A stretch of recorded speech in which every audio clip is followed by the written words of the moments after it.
In the fog-choked shadows of London's Gaslight Tower, a tycoon lies dead, a letter opener in his heart, a shattered watch frozen at the moment of murder. Hercule Poirot, with his razor-sharp mind, unravels a web of greed, betrayal, and hidden poison. A defiant niece, a desperate partner, a calculating wife, a trembling housekeeper, and a cold-eyed doctor all harbour secrets. As the tower's flame burns through the mist, Poirot exposes a killer's cunning, where ambition ignites murder, and only the truth can bring justice. Chapter 1. The Shadow of the Tower. The fog draped London in a heavy, mournful veil, its tendrils curling through the narrow alleys of Southwark like the fingers of a ghostly hand. The air was damp and sharp, carrying the faint tang of coal smoke and river water. Hercule Poirot, clad in a pristine overcoat and clutching his silver-tipped cane, moved with deliberate precision along the glistening cobblestones. Each tap of his cane was a metronome of order in the chaotic gloom, a testament to his disdain for anything less than perfection. His destination was the Gaslight Tower, a bold structure of iron and glass that stood as a beacon of progress amid the city's ancient sprawl. Its crowning flame, fed by gas and ingenuity, cast a spectral glow through the mist, a lighthouse for the ambitious and the lost alike. Poirot had received a summons that morning, delivered to his Mayfair flat by a breathless messenger boy. The note, penned on heavy cream paper, was brief yet commanding. Monsieur Poirot, your presence is required at Gaslight Tower, 8 p.m., a matter most urgent, life and death. Sir Reginald Harwood. The signature was a flourish of authority, the hand of a man who built empires and expected obedience. Poirot, intrigued by the cryptic urgency, had adjusted his moustache, selected his finest hat, and set out into the fog. As he neared the tower, its silhouette emerged like a titan from the haze, its lattice of iron girders stark against the muted sky. The gaslit flame atop it flickered, a restless pulse in the night. At the base, a young constable stood sentinel, his face pale as moonlight under his helmet. "Monsieur Poirot?" he asked, his voice trembling with something more than cold. Poirot inclined his head, his green eyes sharp beneath the brim of his hat. "This way, sir," the constable continued, swallowing hard. It's a terrible business." They passed through the tower's grand entrance, where iron doors gave way to an atrium of breathtaking opulence. Crystal chandeliers hung like frozen waterfalls, their light dancing on polished marble floors. Yet the splendour was marred by a scene of grim finality. Sir Reginald Harwood lay sprawled at the foot of a sweeping staircase, his tailored suit stained with a dark spreading pool of blood. A letter opener, its handle ornate with silver filigree, protruded from his chest. The air was thick with the coppery scent of death, and a hush hung over the small knot of onlookers gathered at a respectful distance. Poirot's gaze swept the scene with the precision of a jeweller inspecting a flawed gem. A young woman with auburn hair, her face streaked with tears, clutched a handkerchief. A man in a rumpled suit, his eyes darting nervously, stood beside her. A stern-faced woman in a housekeeper's apron wrung her hands, while a tall, thin man with a physician's bearing observed the body with clinical detachment. A fifth figure, a woman of striking beauty, hovered at the edge, her expression unreadable. "Mon Dieu," Poirot murmured, his voice a soft cadence in the stillness.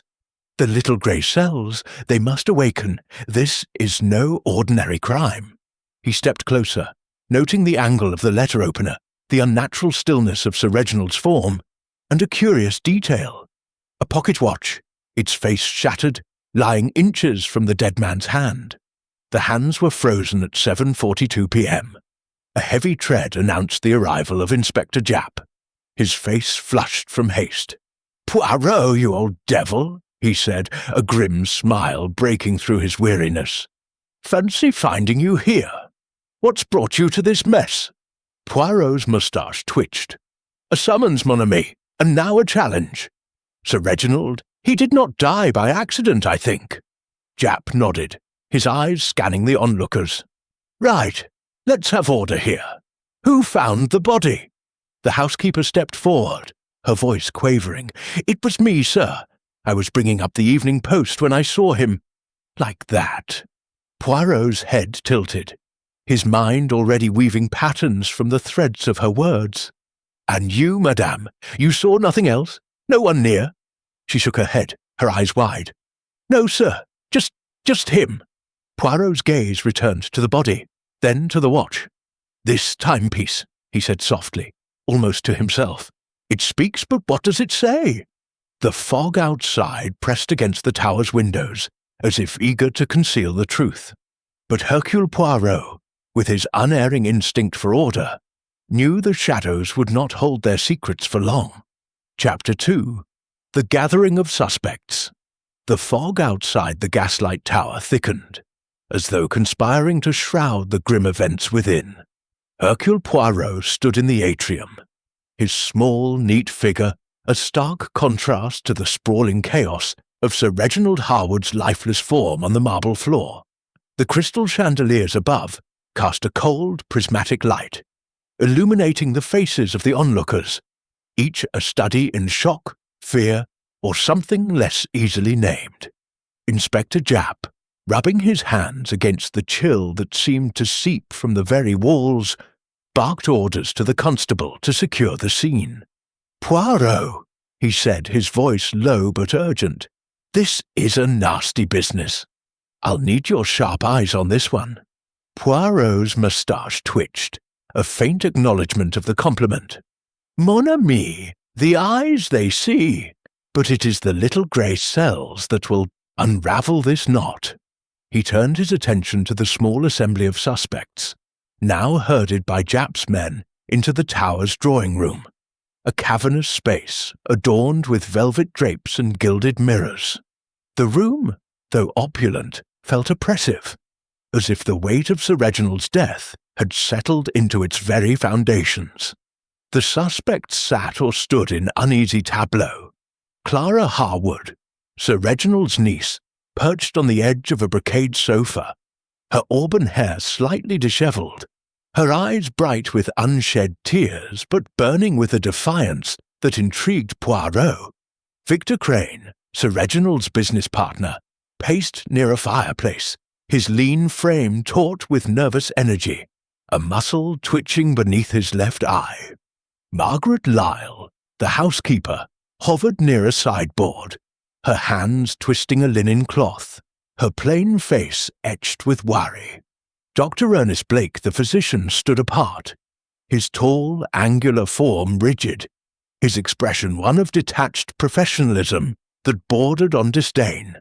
Lydia Crane, Victor's wife, reclined in an armchair, her striking beauty, golden hair, porcelain skin, marred by a calculating glint in her violet eyes. Japp clapped his hands, drawing their attention. "Right then. Let's have your stories, one at a time. No one leaves until we've got this sorted." His tone was brisk, but Poirot noted the flicker of unease in his friend's eyes. A murder in such a place among such people was no simple matter. Clara spoke first, her voice steady despite the tremor in her hands. "I was in Uncle's study, upstairs, until just before 8. We had words.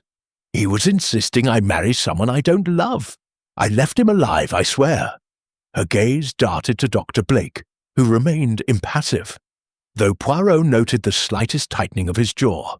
Victor Crane stopped pacing, his tic more pronounced. "I was with Reginald earlier, yes, in the boardroom. We discussed the tower's accounts. Things were strained, but I was in my office by 7:30, working on ledgers." His voice carried a defensive edge, and Poirot's eyes narrowed. Ledgers, he thought, were often the hiding place of secrets. Margaret Lisle, when prompted, spoke in a near whisper. "I was in the pantry, polishing the silver for tomorrow's dinner. I heard nothing until the scream, Miss Clara's, I think, when she found him." Her eyes flicked toward Clara, then away, as if fearful of accusation. Dr. Blake's response was clipped, his tone that of a man unaccustomed to being questioned. "I was in my quarters, reviewing patient notes. I came down only when I heard the commotion." His cold grey eyes met Poirot's, unyielding, yet Poirot sensed a flicker of something. Guilt, perhaps, or merely irritation. Lydia Crane's voice was smooth as silk, but her words were carefully chosen. "I was in the library reading. I didn't see Reginald all evening. Victor and I dined alone earlier. Then I retired to my book." She smoothed her skirt, her movements deliberate, and Poirot noted the way her eyes lingered on her husband, as if gauging his reaction. Japp scribbled notes, his pencil scratching loudly in the tense silence. "Right. So none of you saw anything, heard anything, until the body was found. Convenient, that." He glanced at Poirot, who stood motionless, his hands clasped behind his back, his head tilted as if listening to an inaudible melody. "Monsieur Japp," Poirot said at last, his voice soft but commanding, "it is not what they say, but what they do not say, that interests me. Each has given an account, yet none covers the half-hour before Sir Reginald's death. This gap, it is where the truth hides." He moved to the centre of the room, his polished shoes clicking on the parquet floor. "Let us consider," he continued, his eyes sweeping over the group. "Sir Reginald, a man of power and wealth, is struck down in his own tower, a place of his creation. Who among you had reason to wish him harm? The niece, who quarrelled with her uncle? The partner, whose business dealings were perhaps not as honest as they seem? The housekeeper, who sees all yet claims to see nothing? The doctor, whose knowledge of life and death is intimate? Or the wife, whose loyalty may not be as steadfast as she claims?" A ripple of unease passed through the room. Clara's lips parted, but she said nothing. Victor's tic intensified, his hand jerking to his face. Margaret clutched her cloth tighter, her knuckles white. Blake's expression remained unreadable, but his fingers twitched at his side. Lydia's smile was a mask, brittle and unconvincing. Poirot turned to Japp. "I suggest, mon ami, that we examine the scene again. The atrium, it holds more than a body. It holds answers." He gestured toward the door, and Japp nodded, motioning for the constable to keep watch over the suspects. As they returned to the atrium, Poirot's gaze fell once more on the shattered pocket watch, its hands frozen at 7:42. He knelt, careful not to disturb the scene, and studied it closely. "This watch," he murmured, "it is not merely broken. It was stopped deliberately, perhaps to mislead us about the time of death." Japp frowned. "You think the killer tampered with it?" "Perhaps," Poirot replied, rising. "Or perhaps it is a clue left by Sir Reginald himself, a final act of defiance." He moved to the letter opener, still embedded in the body, and noted its ornate handle, engraved with the initials R.H. "This weapon," he said, "it comes from Sir Reginald's desk, a personal item used against him. This suggests intimacy or opportunity." Japp rubbed his chin. "So we're looking for someone who was close to him, or at least close to his desk." Poirot's eyes gleamed. "Exactement. And we must ask, why a letter opener? A knife. It is quick but messy. There is passion here, or the pretence of it." As they prepared to return to the drawing room, a faint sound caught Poirot's ear. A rustle, like paper caught in a draught. He turned toward a nearby table, where a single sheet lay half hidden beneath a vase. It was a note, written in Sir Reginald's bold hand. "Beware the shadow that moves before the light." Poirot's lips curved in a faint smile. "The little grey cells, they begin to dance," he said softly, slipping the note into his pocket. The Gaslight Tower loomed above, its flame flickering like a beacon of truth in the fog, and Poirot knew the dance had only just begun. Chapter 3. The Clue in the Clock. The Gaslight Tower stood resolute against the fog, its iron skeleton a silent witness to the tragedy within. Hercule Poirot, his eyes sharp as a hawk's, lingered in the atrium where Sir Reginald Harwood's body still lay, the letter opener gleaming dully in the chandelier's light. The air was heavy with the scent of wax polish and the lingering metallic tang of blood. Inspector Japp, his notebook tucked under his arm, watched as Poirot knelt beside the corpse, his gloved fingers hovering over the shattered pocket watch that lay inches from Sir Reginald's outstretched hand. "This timepiece," Poirot said, his voice a low murmur. "It is not merely a casualty of the struggle. It speaks, mon ami, if we listen."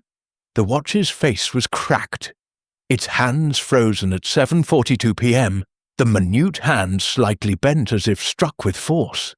Poirot's gaze lingered on the delicate gears exposed by the fracture, his mind weaving patterns from the chaos.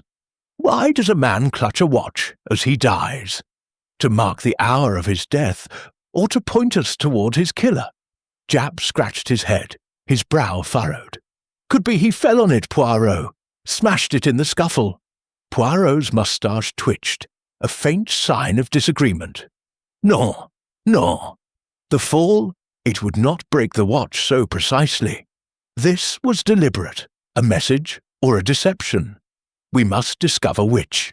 Rising, Poirot turned his attention to the atrium itself, a vast space where every surface gleamed with the pride of new wealth. The marble floor bore no scuff marks save for the bloodstain, and the letter opener, with its engraved initials R.H., suggested a weapon seized in haste from Sir Reginald's own domain.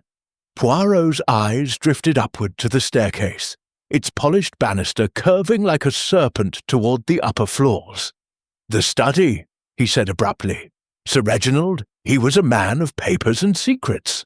Let us see what his desk reveals." Japp followed as Poirot ascended the stairs, his cane tapping a steady rhythm.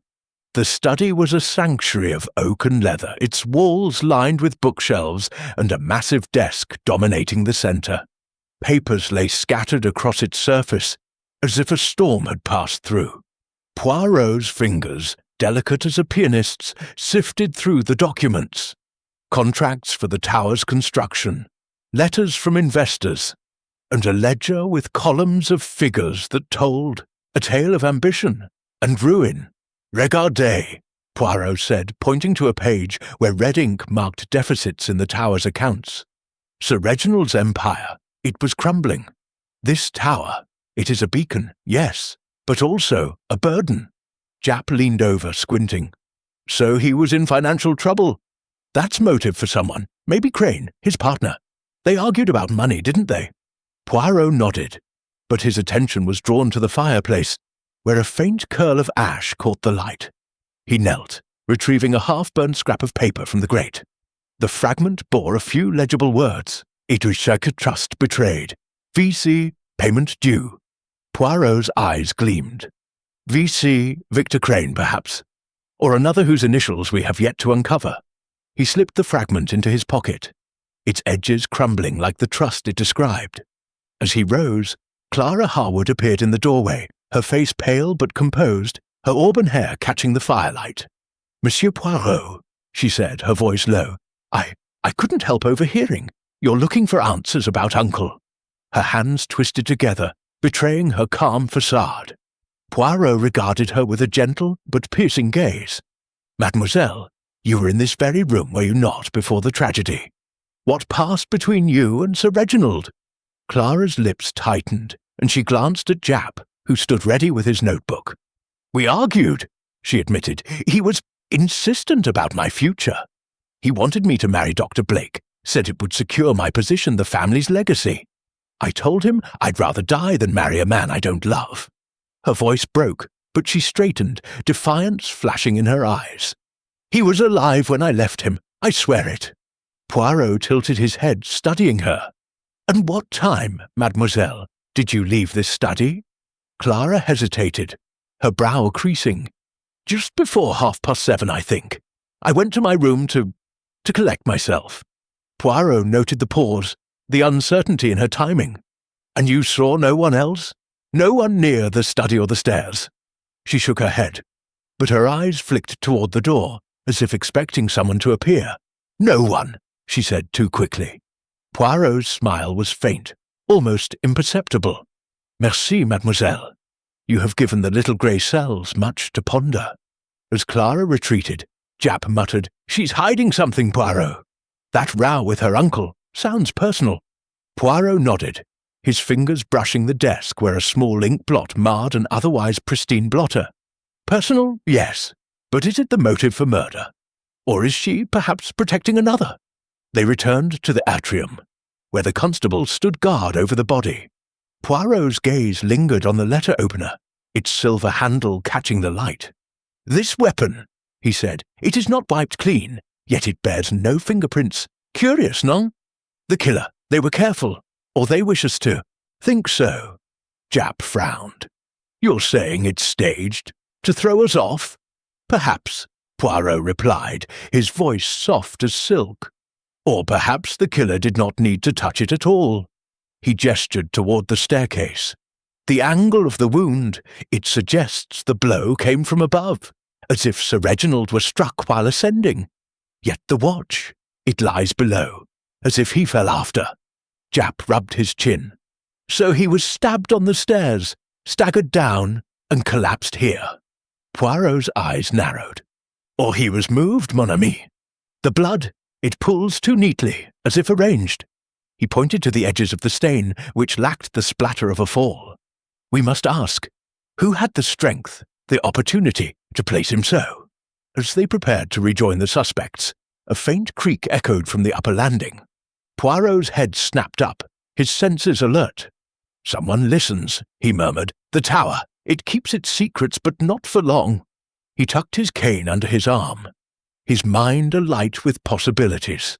The shattered watch, the burned letter, Clara's hesitation, they were threads in a tapestry, and Poirot's little grey cells were already weaving them into a pattern. The Gaslight Tower's flame flickered above, casting long shadows, but Hercule Poirot knew that even the darkest corners could not hide from the light of reason. Chapter 4. The Whisper of Motive. The fog outside the Gaslight Tower clung to the windows like a persistent spectre, its grey veil muffling the sounds of London beyond. Within, the air was heavy with suspicion, the drawing-room a stage where each suspect played their part with guarded care. Hercule Poirot sat in a high-backed chair, his small hands folded neatly, his green eyes darting from face to face, reading the unspoken as keenly as a scholar deciphers an ancient text. Inspector Japp, standing by the fireplace, shuffled his notes, his impatience evident in the tap of his foot. The suspects, Clara Harwood, Victor Crane, Margaret Lyle, Dr. Ernest Blake, and Lydia Crane, sat in a tense semicircle, their postures betraying the weight of scrutiny. Poirot's voice, when he spoke, was soft yet commanding, cutting through the room's oppressive silence. "Mes amis, we stand in the shadow of a crime most foul. Sir Reginald Harwood, a man of power, was struck down in his own tower. Yet each of you claims innocence, your alibis as fragile as glass. Let us examine the motives, for it is in the heart's desires that the truth often hides." He turned first to Clara, her auburn hair catching the firelight, her face a mask of defiance tinged with grief. "Mademoiselle Harwood, you argued with your uncle about a marriage you did not wish. Was this merely a family dispute, or did it conceal a deeper resentment?" Clara's eyes flashed, but her voice was steady. "Uncle Reginald was stubborn, yes, but I loved him. I wanted my freedom, not his death. His fortune means nothing to me if it comes with chains." Poirot's gaze shifted to Victor Crane, whose nervous tic had grown more pronounced, his fingers drumming against his knee. "Monsieur Crane, the ledger in Sir Reginald's study tells a tale of financial ruin. As his partner, you stood to lose much, or gain, perhaps, by his removal. What say you?" Victor's face reddened, his voice sharp. "Reginald was reckless, pouring money into this tower like water into a sieve. I warned him, but he wouldn't listen. I was in my office, not plotting murder. Japp interjected, his tone gruff. Your office, Crane, but no one saw you there at the crucial time. And that burned letter with your initials. Care to explain? Victor's tic worsened, his hand jerking to his face. I don't know about any letter. Someone's framing me, I tell you. Poirot's attention moved to Margaret Lyle, the housekeeper, who stood near the door, her hands twisting her cloth into knots. Madame Lyle, you see all in this household, yet you claim to have seen nothing of this crime. But your eyes, they are afraid. What do you know? Margaret's voice trembled, barely audible. I only heard Sir Reginald shouting earlier that day, accusing someone of stealing from him. I didn't see who, I swear. I was in the pantry, as I said. Dr. Ernest Blake, his tall frame rigid, met Poirot's gaze with a cold stare. And you, Doctor, a man of science, yet close to Sir Reginald's secrets. You prescribed him sedatives, no? Did you know of his troubles? Blake's lips thinned. He was under strain, yes. Business, family, it wore on him. I gave him what he needed to rest. Nothing more. Poirot noted the doctor's steady hands, the precision of his words as if rehearsed. Finally, Poirot turned to Lydia Crane, her beauty a stark contrast to the room's tension. Madame Crane, you claim to have been reading in the library, yet your husband's troubles are yours as well. Did you share his ambitions for the tower? Lydia's smile was serene, almost too perfect. Victor's work is his own. I keep to my books, my music. I had no quarrel with Sir Reginald. Her violet eyes held Poirot's for a moment, then slid away, as if guarding a thought. Japp snorted, closing his notebook with a snap. A fine lot, Poirot. Debts, quarrels, secrets, motives thick as this fog. Poirot nodded, rising from his chair with a grace that belied the intensity of his thoughts. Indeed, mon ami, but motive alone does not a murderer make. We must find the thread that ties it to the act. He paced the room, his cane a soft counterpoint to his words. Let us return to the atrium, to the moment of death. The watch, stopped at 7:42, suggests a time, but the blood, it tells another story. It pools too neatly, as if Sir Reginald did not struggle where he fell. And the letter opener, why choose such a weapon when a knife or pistol would suffice? It is personal, intimate, a weapon of opportunity, or design. Japp followed Poirot back to the atrium, where the constable stood vigil over the body. Poirot knelt again, his eyes tracing the outline of the bloodstain. Regardez, Japp. The edges, they are smooth, not splattered. This suggests he was already dead, or near it, when placed here.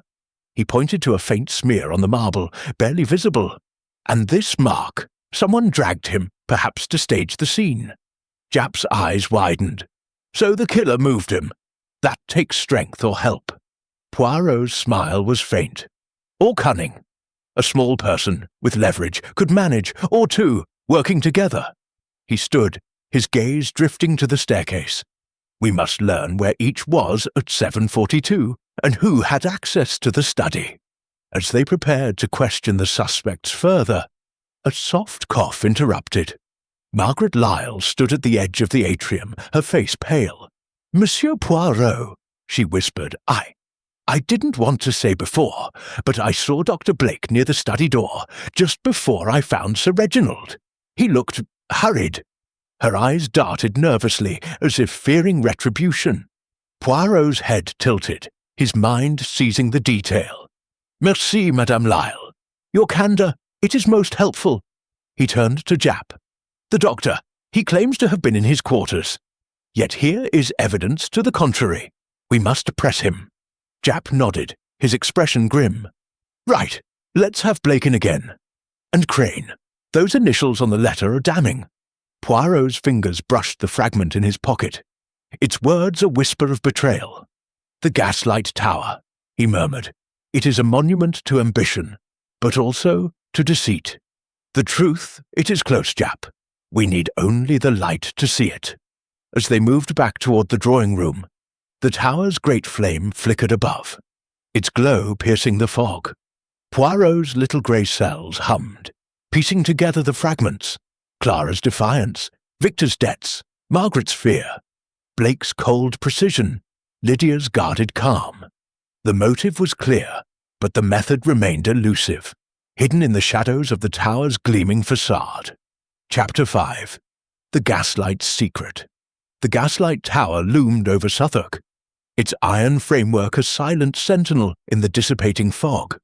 Within its opulent walls, the air thrummed with unspoken accusations, each suspect a thread in the intricate tapestry Hercule Poirot was determined to unravel. The evening had deepened, and the tower's great flame cast long shadows through the high windows, dancing across the atrium where Sir Reginald Harwood's body still lay, a stark reminder of the crime's brutality. Poirot, his silver-tipped cane resting lightly in his hand, felt the pulse of the mystery quicken. The little grey cells, they were alert, sensing the truth lurking just beyond the veil of deceit. Inspector Japp, his face etched with fatigue, muttered, "This place gives me the creeps, Poirot. Too many secrets in these fancy walls." Poirot's eyes gleamed, undeterred. "Secrets, mon ami, are like the gaslight above. They burn brightly when exposed. Let us climb to the source of this tower's pride." With a nod to the constable guarding the scene, Poirot led Japp toward the winding iron staircase that spiraled to the tower's summit, where the gaslit beacon blazed. The climb was steep, the air growing colder as they ascended, the distant hum of the city fading into a hush. Poirot's steps were precise, his breath even, though Japp puffed slightly behind him. At the top, they emerged into a small circular chamber, its walls lined with polished brass panels that reflected the flame's glow. The beacon itself, a marvel of engineering, hissed softly, its light steady, yet somehow restless. Poirot's sharp gaze swept the chamber, noting the intricate machinery that fed the flame. "This," he said, "is the heart of the tower, the symbol of Sir Reginald's ambition. But even hearts have hidden chambers." His fingers traced the edge of a brass panel, detecting a faint seam where none should be. With a gentle press, the panel clicked open, revealing a narrow compartment. Inside lay a bundle of letters, tied with a black ribbon, their edges yellowed but intact. Japp leaned forward, his eyes widening. "What's this, then?" Poirot untied the ribbon, his gloved hands careful, and scanned the topmost letter. Written in a precise hand, it detailed payments siphoned from the tower's accounts, signed with the initials VC and countersigned by another, LC. The words spoke of clandestine meetings, diverted funds, and a plan to seize control of the tower's profits. Poirot's moustache twitched. Victor Crane, and perhaps Lydia, his wife. They conspired to bleed Sir Reginald dry, but did they go further? Japp whistled low. "Embezzlement's one thing, Poirot, but murder? That's a leap." Poirot's smile was enigmatic. A leap, yes, but one taken with motive. These letters, they prove Sir Reginald knew of their betrayal. He was no fool. He hid them here, where none would think to look. As they descended, the letters tucked safely in Poirot's pocket, a figure emerged from the shadows of the landing below. Clara Harwood, her face pale as moonlight, clutched something small in her hand. "Monsieur Poirot," she said, her voice barely above a whisper, "I found this in Uncle's study, hidden inside a hollowed-out book." She extended her hand, revealing a small, ornate key, its design intricate with filigree. "I don't know what it opens, but it felt important." Poirot took the key, turning it in the dim light. "Mademoiselle, your instinct, it is correct. This key, it may unlock more than a door. It may unlock the truth." He noted the tremble in her fingers, the way her eyes avoided his. "You found this only now, you say?" Clara nodded, but her hesitation was a note out of tune, and Poirot's mind registered it. Back in the atrium, Poirot approached a locked cabinet near the staircase, its wood polished to a mirror shine. The key fit perfectly, the lock clicking open with a satisfying snap. Inside was a small glass vial, its label faded but legible. Arsenic. The vial was empty, its cork slightly askew. Japp's jaw tightened. Poison? But the man was stabbed, Poirot. What's this about? Poirot's eyes narrowed, his mind racing. The letter opener. It is dramatic, yes, but perhaps too dramatic. This vial suggests another method, one more subtle. The stab wound. It may be a mask for the true cause of death. He turned to Japp, his voice low. We must have the body examined, mon ami. If poison was used, it changes the nature of our puzzle. Japp nodded, signalling the constable to summon the coroner. So we've got embezzlement, a mysterious key, and now poison. This case is a tangle, Poirot. The little detective's smile was serene. A tangle, yes, but every knot can be undone with patience and order. As they prepared to confront the suspects again, Poirot's gaze lingered on the gaslight's reflection in the cabinet's glass. The letters implicated Victor and Lydia, but the vial pointed to someone with access to Sir Reginald's trust and his study. Clara's discovery of the key was timely, perhaps too timely, and Dr. Blake, with his medical knowledge, loomed as a shadow in Poirot's thoughts. The housekeeper's nervous glances, too, suggested knowledge unspoken. Monsieur Japp, Poirot said, his voice a quiet command. We must watch them closely. The Gaslight Tower, it is a stage, and our players, they perform their roles with care. But the truth, it will not remain hidden. He tapped his cane lightly, the sound echoing in the vast atrium. The flame above flickered, as if in agreement, casting its light on the secrets waiting to be unveiled.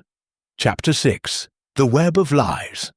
The Gaslight Tower's grandeur seemed to mock the grim proceedings within, its chandeliers casting a cold, crystalline light over the drawing room where Hercule Poirot now stood. The fog outside had begun to thin, but inside the atmosphere was thick with deception, each suspect weaving a delicate web of half-truths that Poirot's keen mind was determined to untangle. Inspector Japp, his notebook worn from constant use, stood by the door, his eyes darting between the assembled group. Clara Harwood, Victor Crane, Margaret Lyle, Dr. Ernest Blake, and Lydia Crane. Their faces, a gallery of unease, betrayed the strain of the night's revelations.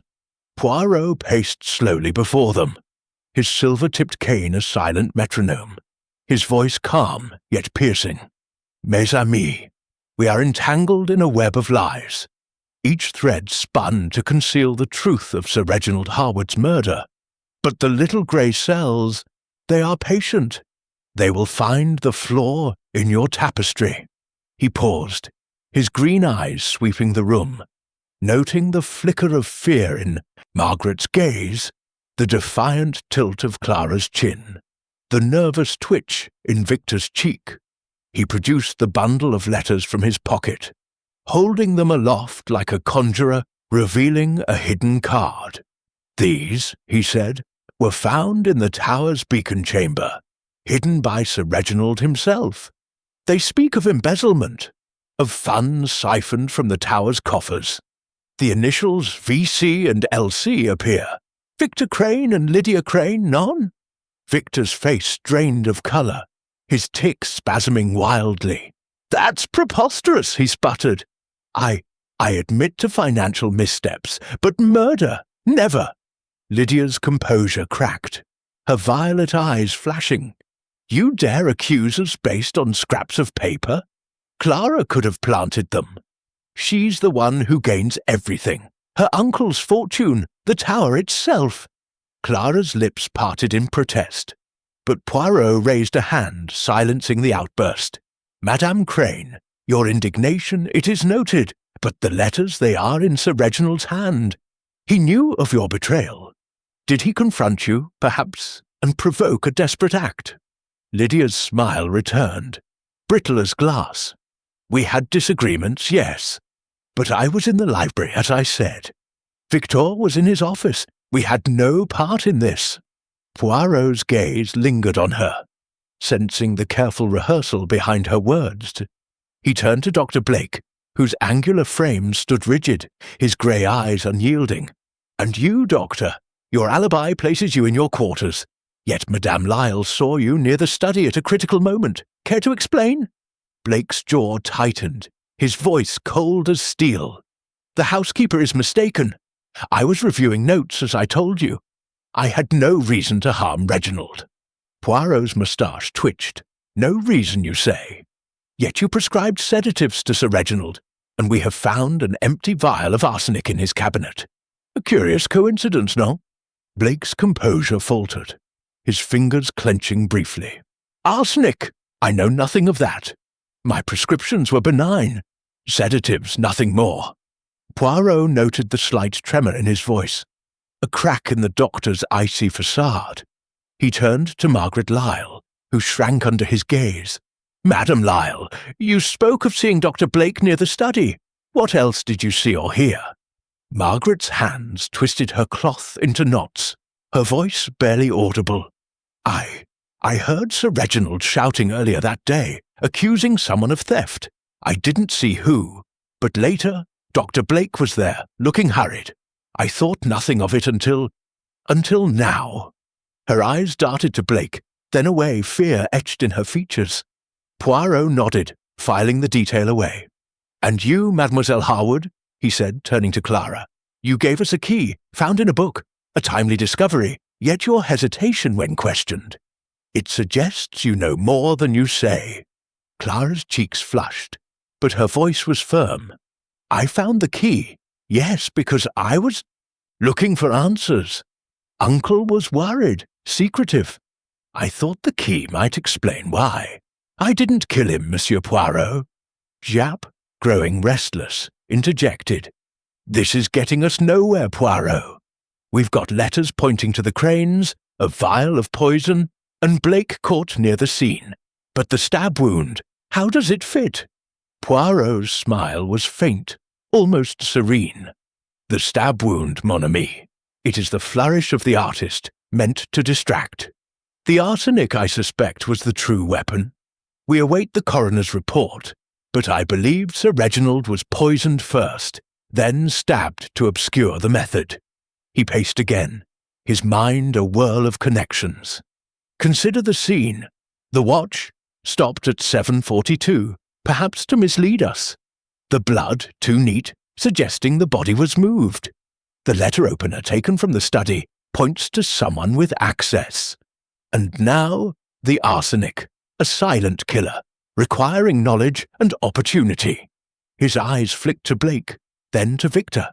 "The web! It tightens, but who spun it?" Victor, his voice rising, pointed at Clara. "She's deflecting blame. She argued with Reginald, wanted her freedom. That key, she could have used it to get the poison." Clara's eyes blazed. "How dare you? I loved my uncle even if we fought. You're the one drowning in debt." Lydia placed a restraining hand on her husband's arm, her expression unreadable. But Poirot noted the gesture, the subtle control. Japp scribbled furiously, muttering, "Motive everywhere, but no clear path." Poirot stopped pacing, his gaze settling on the group. "The path. It is there, Japp. We must look to the details, the key, the vial, the letters, the watch. Each is a thread, and together they will lead us to the heart of this crime."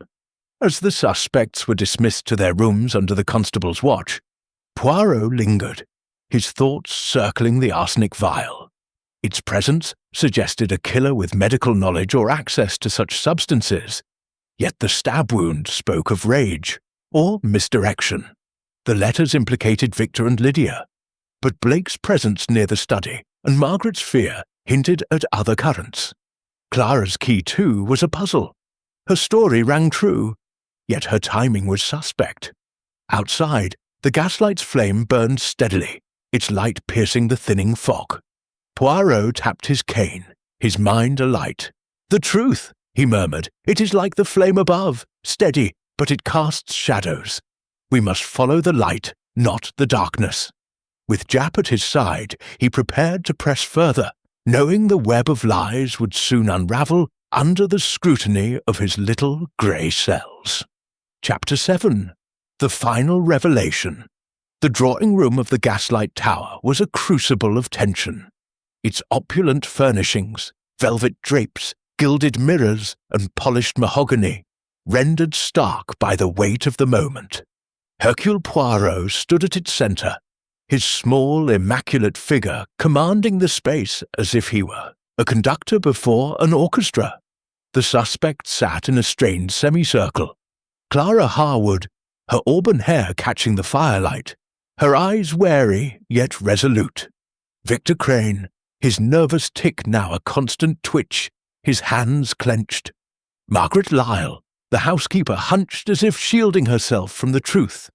Dr. Ernest Blake, his angular face a mask of cold defiance. And Lydia Crane, her beauty a fragile veneer over a calculating gaze.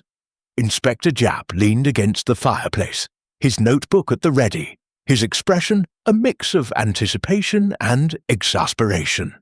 Poirot's voice, when he spoke, was soft but resonant, cutting through the room's oppressive silence.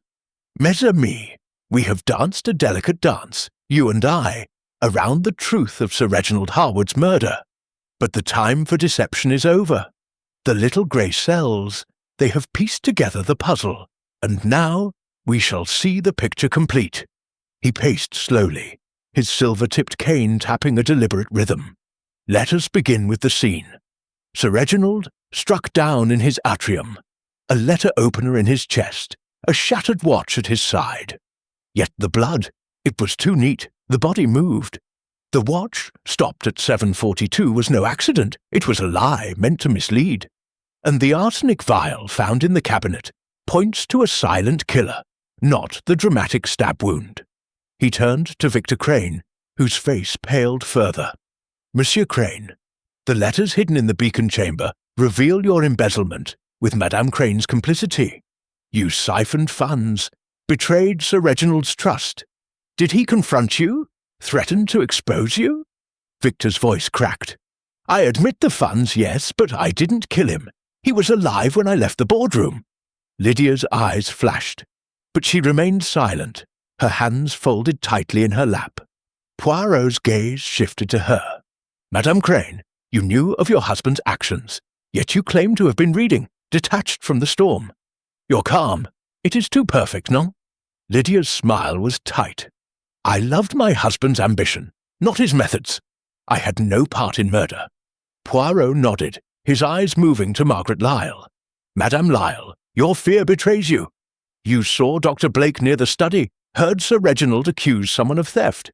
Yet you held back, afraid of what you knew. Margaret's hands trembled, her voice a whisper. I didn't want to cause trouble. I thought it wasn't my place. Clara, her voice sharp, interjected. Monsieur Poirot, I gave you the key because I wanted to help. I didn't know about poison or letters. I only wanted to understand Uncle's fears. Poirot's smile was gentle but probing. Mademoiselle, your sincerity, it is touching, but your timing, it raises questions. The key, it led us to the arsenic, perhaps too conveniently. Finally, Poirot turned to Dr. Blake, whose grey eyes met his with a steely challenge. Doctor, you are a man of precision, of knowledge. You prescribed sedatives to Sir Reginald, yet an arsenic vial is found, and you were seen where you claimed not to be. Explain. Blake's voice was icy. I've told you. I was in my quarters.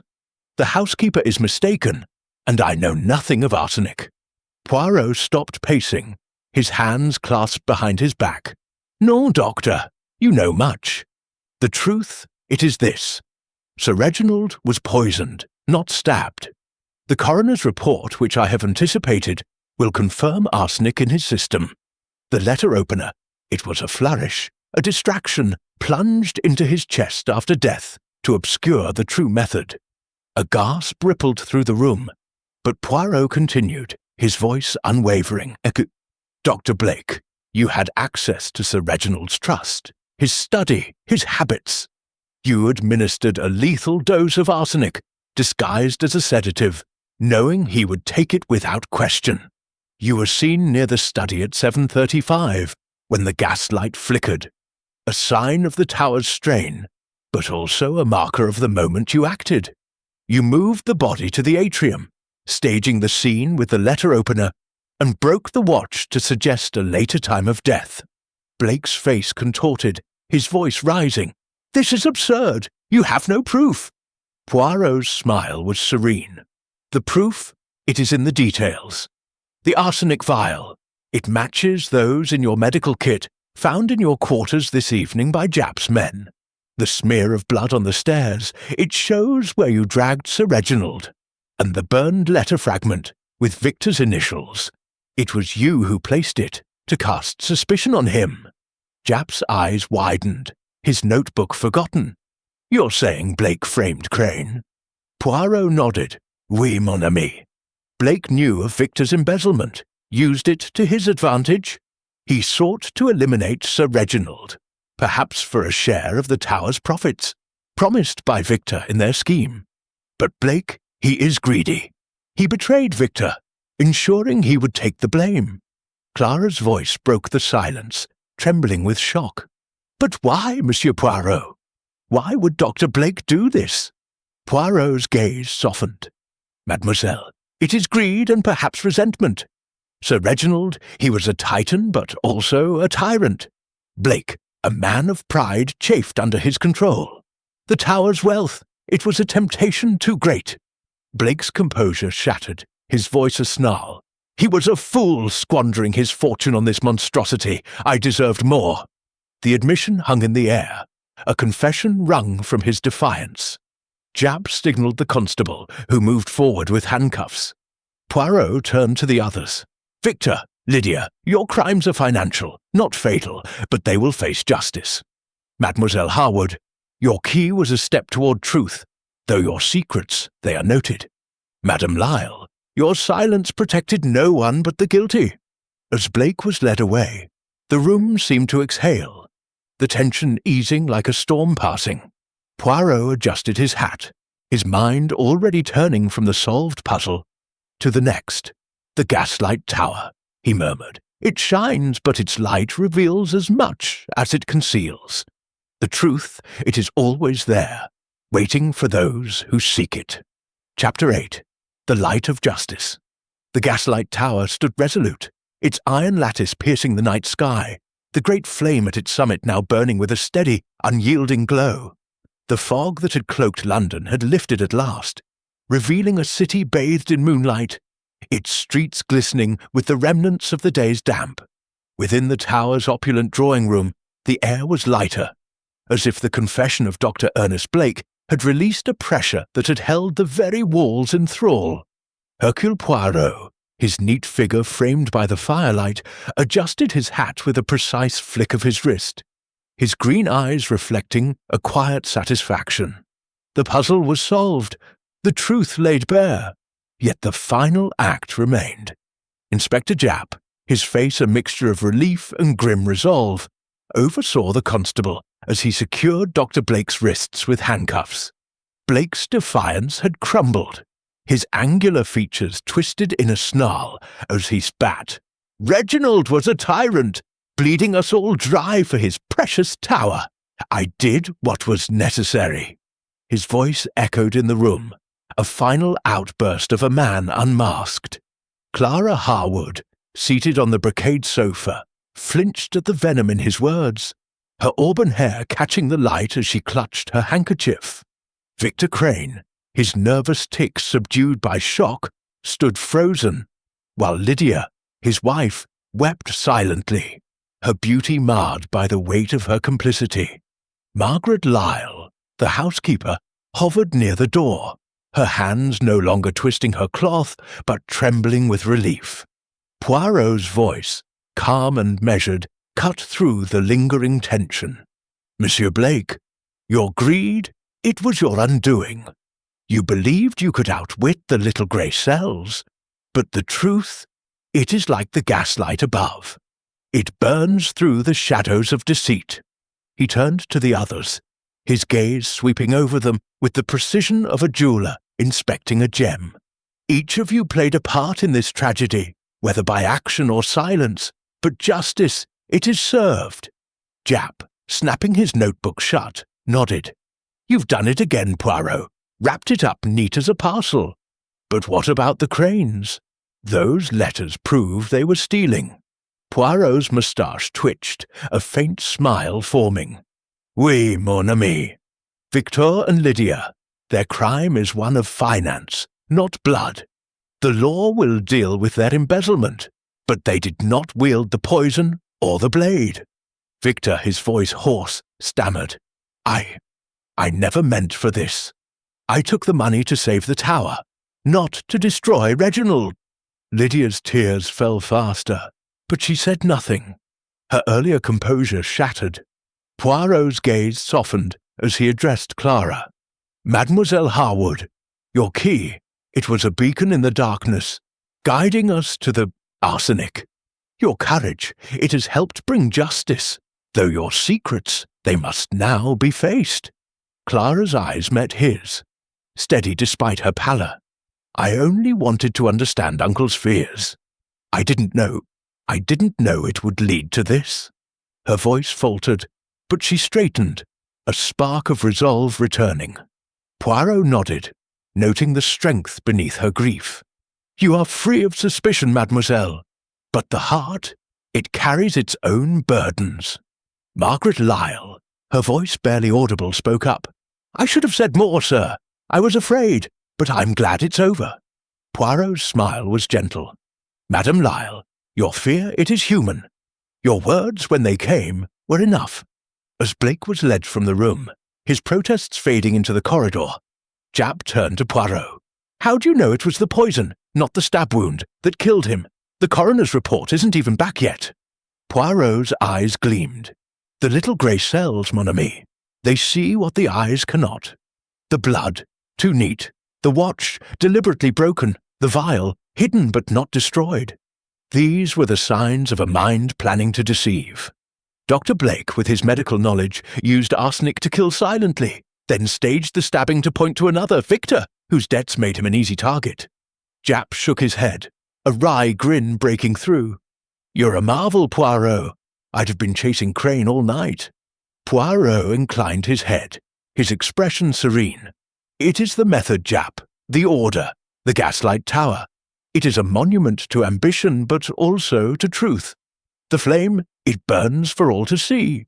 The suspects were dismissed to their rooms, save for Victor and Lydia, who would face further questioning for their financial crimes. Clara lingered, offering Poirot a quiet nod of gratitude before retreating. Margaret slipped away, her steps lighter, as if unburdened by the night's revelations. The constable escorted Blake to the waiting police van, its clatter echoing faintly as it departed into the night.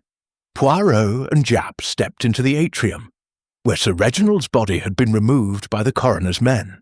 The marble floor, now cleaned, gleamed under the chandeliers, but the memory of the crime lingered. Poirot's gaze drifted to the great staircase, then upward to the gaslight's distant glow. This tower, he said softly. It was Sir Reginald's dream, but also his downfall. Ambition, it blinds, but the truth, it always finds its way.